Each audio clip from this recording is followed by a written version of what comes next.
Assalamualaikum warahmatullahi wabarakatuh. Pada video kali ini kita akan melanjutkan pada materi sistem reproduksi manusia. Di mana pada video sebelumnya kita sudah belajar mengenai pembelahan sel. Nah, sekarang kita akan melanjutkan pada subbab struktur dan fungsi organ reproduksi pada laki-laki.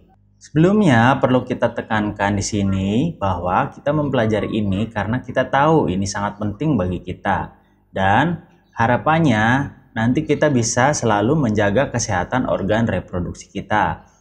Jadi di sini kita harus berpikir yang positif dan jangan berpikiran macam-macam atau mengarah kepada yang negatif. Setelah belajar ini, nanti kita akan tahu bagaimana proses terciptanya manusia. Dengan begitu luar biasanya Allah menciptakan manusia. Harapannya ini bisa meningkatkan ketakwaan kita terhadap Sang Pencipta bahwa Allah itu Maha Besar. Mudah-mudahan kita menjadi orang yang selalu bertakwa dan menjadi lebih baik lagi. Amin. Langsung saja kita bahas struktur dan fungsi organ reproduksi pada laki-laki. Di sini kita akan membahas organ reproduksi dan proses pembentukan sperma atau spermatogenesis nanti. Kita akan lebih mudah memahami materi ini dengan gambar, ya. Ini adalah organ reproduksi pada laki-laki. Kalau dilihat dari samping ya tentunya, berdasarkan posisinya, organ reproduksi ini dibagi menjadi dua bagian ya, yaitu bagian luar dan bagian dalam. Organ bagian luar ini adalah organ yang terlihat secara langsung. Jadi organ bagian luar adalah organ yang bisa kita lihat secara langsung ya. Di antaranya ada penis, ini berarti yang ini nih, ini penis. Fungsi penis ini adalah sebagai saluran urin dan sperma. Kemudian bagian luar lainnya adalah skrotum. Ya, ini dia skrotum. Ya, skrotum ini adalah kantung ya, yang fungsinya menjaga suhu testis agar sesuai untuk reproduksi sperma. Karena dia disebut kantung, lalu apa isinya? Ya, isinya ini adalah testis ya, yang bulat ini. Testis ini berjumlah sepasang ya, atau ada dua. Kemudian kita lanjutkan ke organ bagian dalam. Nah, organ bagian dalam di sini ya, yang pertama adalah testis. Testis ini seperti tadi saya katakan itu berjumlah sepasang atau berjumlah dua ya. Yang fungsinya testis ini adalah memproduksi sel sperma dan hormon testosteron. Ini dia bentuknya dari sel sperma. Kenapa dia berbentuk seperti ini? Ayo, kenapa? Karena sperma merupakan sel aktif ya. Ketika akan terjadi pembuahan, sel sperma ini akan berenang secara aktif menuju sel telur agar terjadi pembuahan tentunya. Jadi agar dia bisa berenang dengan baik, maka dia memiliki bentuk yang seperti ini bentuknya. Ya, bentuknya itu langsing ya. Dia memiliki bagian kepala ya seperti ini, ada akrosom dan dia memiliki nukleus. Kemudian ada bagian tengahnya, dia itu ya, bagian tengah ini leher. Kemudian mempunyai ekor juga tentunya ya. Nah, ini si ekor ini adalah fungsinya dia untuk berenang ya, seperti berudu ya, memiliki ekor untuk berenang kayak semacam berudu ya, atau anak katak. Apa dia memiliki kepala yang lancip? Karena sel sperma ini dia akan nantinya akan menembus sel telur ya, jadi dia memiliki kepala yang seperti ini. Apa fungsinya sperma? Ya, sperma ini berfungsi untuk membuahi sel telur yang menghasilkan gamet dan berkembang nantinya menjadi janin. Kemudian testis ini selain memproduksi sel sperma, juga dia memproduksi hormon testosteron ya. Ini hormon testosteron. Hormon ini bisa juga disebut hormon laki-laki. Bisa juga disebut hormon laki-laki. Hormon testosteron yaitu hormon yang dapat merangsang perubahan fisik pada laki-laki. Contohnya, ketika anak laki-laki akan tumbuh menjadi remaja, biasanya dia akan terjadi perubahan fisik ya.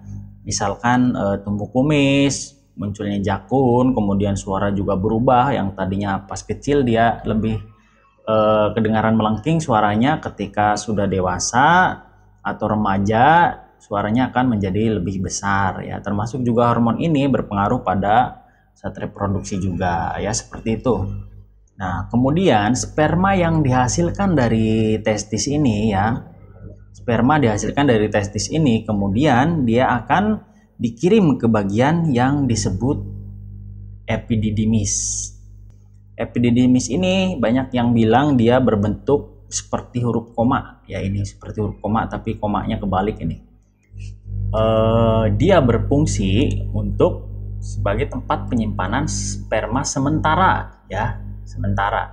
Jadi sperma ini yang dihasilkan dari testis dia akan dikirim ke epididymis. Di epididymis dia akan disimpan sementara sampai nanti siap keluar ya. Keluarnya sperma ini bisa karena beberapa faktor ya. Pertama, bisa keluar kalau di dalam sini sudah benar-benar sangat penuh ya. Nanti dia akan dikeluarkan.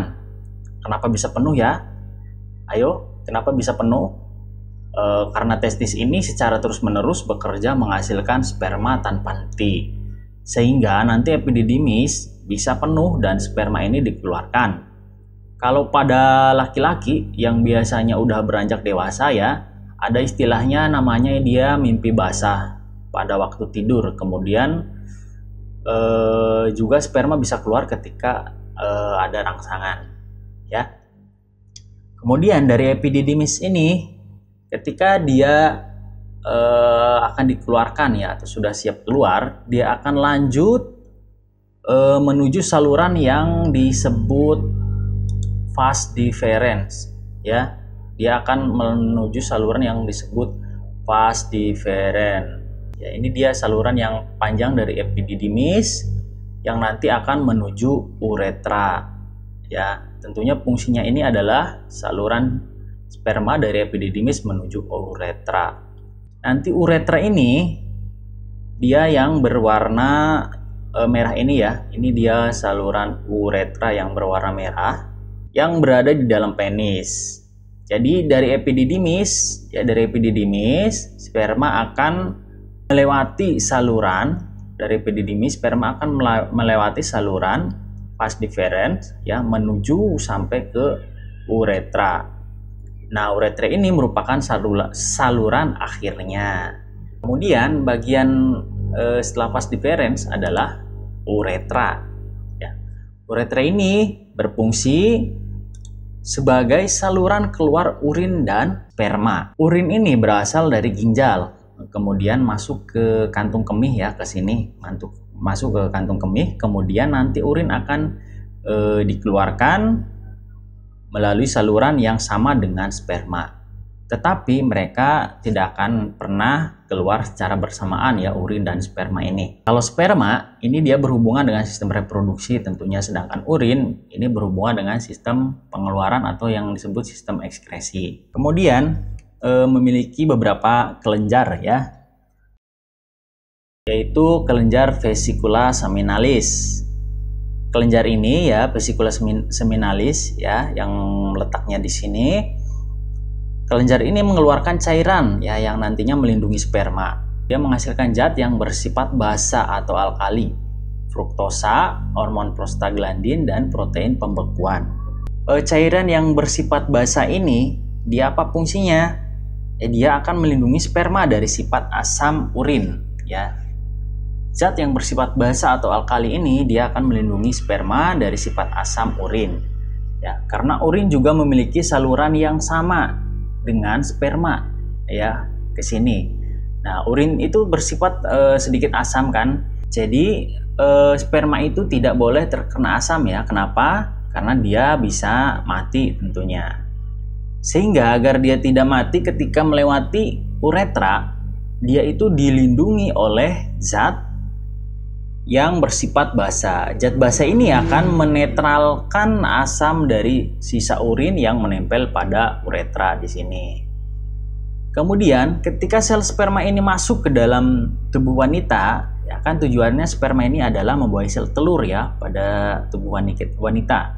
Ketika dia masuk ke dalam tubuh wanita, maka lingkungan pertama yang akan dia hadapi ya sperma adalah lingkungan yang bersifat asam ya. Nah, untuk melindungi sel sperma maka dihasilkan yang bersifat basa, ini yang melindungi anti sel sperma. Kemudian ada fruktosa. Fruktosa ini adalah jenis gula ya. Ini adalah gula sederhana yang bisa dipakai untuk menghasilkan energi ya. Energi bagi siapa? Tentunya energi untuk sperma ya. Sperma ini kan dia berenang.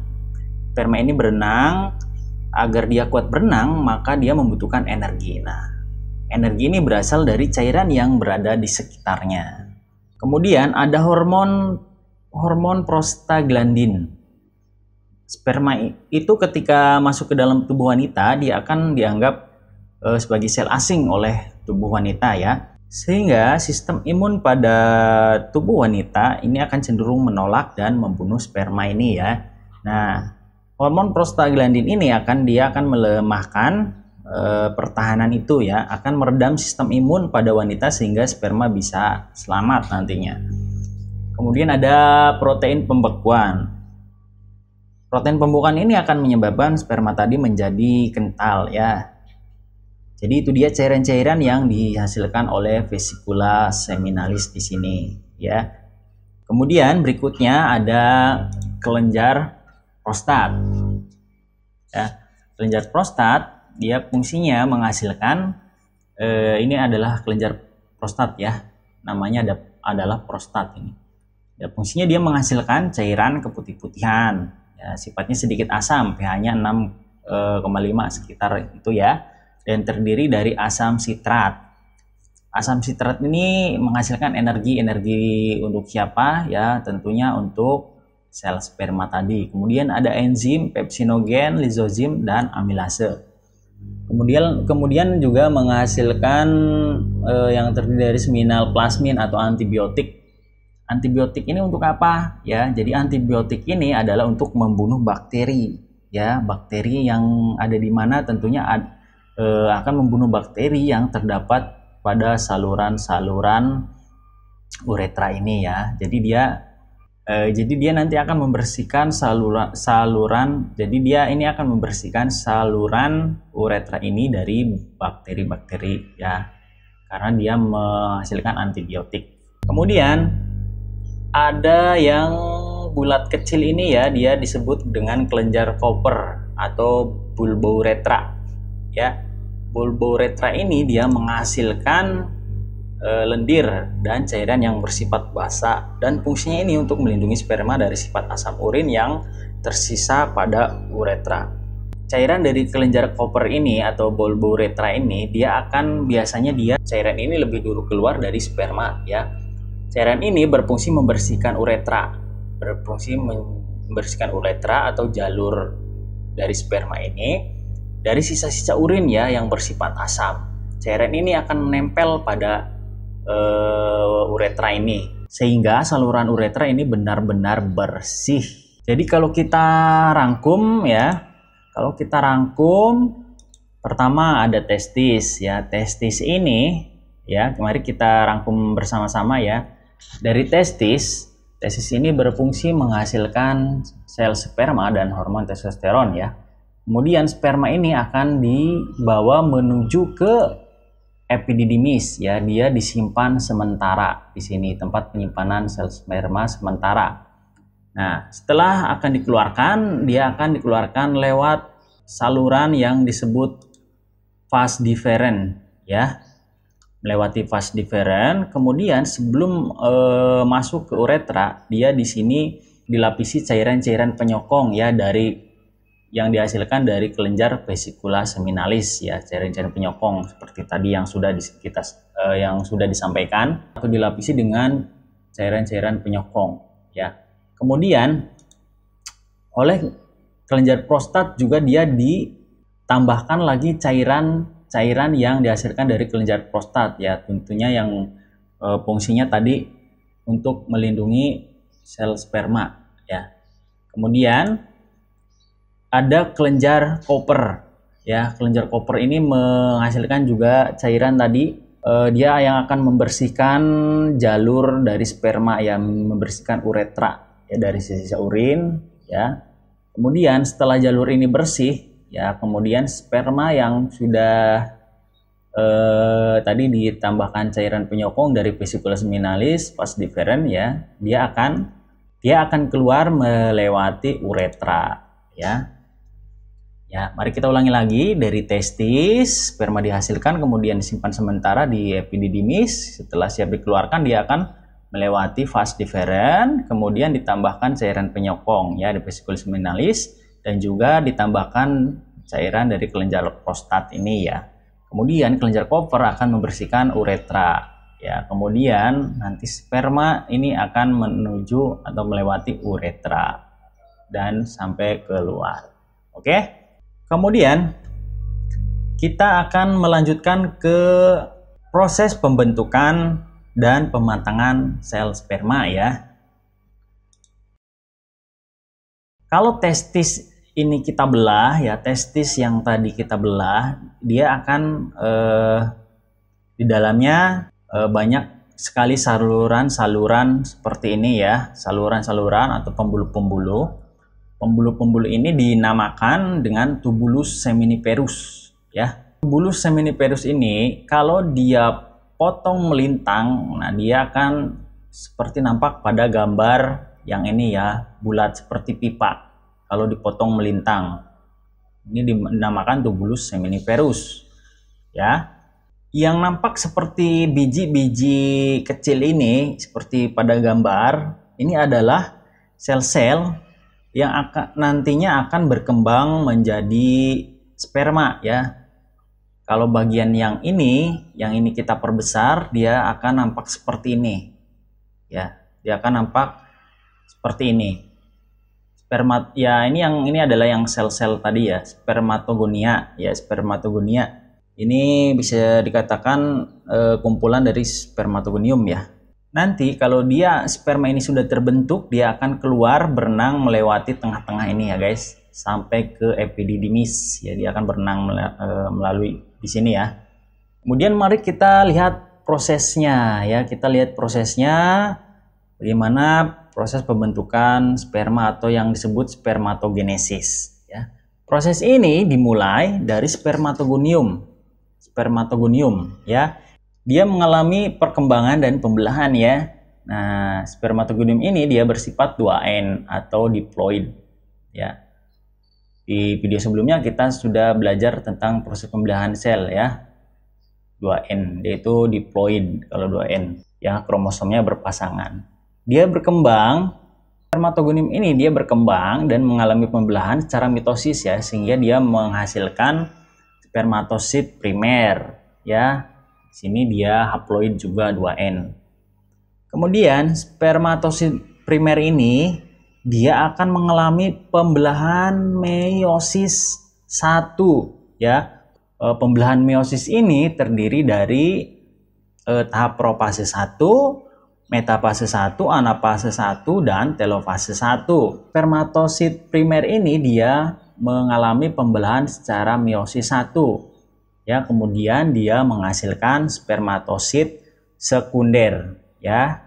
Yang di sini dia N, bersifat haploid ya, jadi separuhnya dari spermatosit primer ya. Kemudian spermatosit sekunder ini dia akan melalui tahap selanjutnya tentunya ya, yaitu tahap selanjutnya adalah meiosis kedua. Dia akan melalui tahap meiosis kedua. Tahap meiosis kedua ini dia terdiri dari tahap, berarti profase 2, metafase 2, anafase 2 dan telofase 2 ya. Kemudian dia menghasilkan pembelahan secara meiosis 2 ini, dia menghasilkan spermatid ya, sama dia haploid juga, menghasilkan spermatid. Spermatid ini dia akan berkembang menjadi spermatozoa ya, dia akan berkembang menjadi spermatozoa melalui proses diferensiasi ya. Diferensiasi ini mengalami perubahan ya, berdiferensiasi, mengalami perubahan menjadi spermatozoa. Nah, ini dia dari bentuk dari sperma pada laki-laki ya, seperti ini. Dia nampak seperti berudu ya, nampak seperti berudu ya. Ini dia seperti tadi sudah disampaikan ya, bentuknya seperti ini. Dia ramping dan langsing ya, mempunyai kepala, bagian kepala terdiri dari akrosom, ada nukleusnya, kemudian bagian tengah leher, kemudian mempunyai ekor di sini dia berfungsi untuk berenang ya. Berenang kemana? Tentunya berenang menuju untuk membuahi sel telur ya, seperti ini. Ini adalah sperma yang sudah siap, bentuknya seperti ini. Nah, mari kita simpulkan ya. Di sini kita simpulkan bersama-sama ya. Jadi proses spermatogenesis ini dia akan berlangsung di dalam testis ya, di dalam testis. Akan dihasilkan 4 sel sperma yang fungsional ya. Akan dihasilkan 4 sel sperma yang fungsional dalam satu prosesnya tentunya ya. Kalau jumlah 1 milinya sel sperma itu ada berapa ratus juta sel sperma tentunya ya, dari beberapa ratus juta sperma yang dihasilkan. Nanti ketika dia akan menuju ketemu dengan sel telur, nantinya yang akan membuahi sel telur hanya 1 sel sperma ya. Yang 1 sel sperma inilah yang akan nanti berubah menjadi gamet dan janin nantinya. Jadi kita ini dihasilkan dari 1 sel sperma dari sekian ratus juta sel sperma yang kemungkinan bisa membuahi sel telur ya. 1 sel sperma ini bisa membawa masing-masing gen yang berbeda atau sifat yang berbeda. Jadi kita dengan sifat fisik yang seperti ini adalah 1 dari 1 juta kemungkinan yang dibawa oleh sel sperma. Kemudian proses spermatogenesis ini dimulai ketika laki-laki sudah mengalami pubertas ya. Pubertas ini biasanya kita bilang akil balik ya, atau dimana anak-anak menuju ke dewasa ya. Biasanya ditandai dengan tadi seperti mimpi basah ya. Kemudian proses pembentukan sel sperma ini dia berlangsung terus-menerus ya. Lalu kapan dia berhenti? Jadi selama kita makan makanan yang bergizi, sperma akan terus diproduksi secara terus-menerus. Ya, jadi kapan dia berhentinya? Akan berhenti ketika seorang itu meninggal. Jadi kakek-kakek pun masih terus bisa memproduksi sel sperma selama dia masih hidup ya. Nah, kita di sini sudah bahas struktur dan fungsi organ reproduksi pada laki-laki ya, dan juga proses pembentukan sel sperma. Maka pada video berikutnya kita akan membahas struktur dan fungsi organ reproduksi pada wanita ya. Jadi jangan lupa like, share dan subscribe ya, agar channel ini semakin berkembang atau selalu tetap membuat media-media untuk belajar ya. Oke, semoga kalian bisa paham materi dari struktur dan fungsi organ reproduksi laki-laki ini ya, dan juga tadi proses pembentukan sperma. Semoga bisa kalian pahami dengan baik. Jika kalian belum paham, kalian bisa memutar ulang videonya ya ke belakang, kemudian ya bisa kalian juga rangkum di buku ya, supaya lebih mudah dimengerti juga untuk belajar kalian ya. Oke, sampai jumpa pada video berikutnya. Tetap semangat dalam belajar. Wassalamualaikum warahmatullahi wabarakatuh.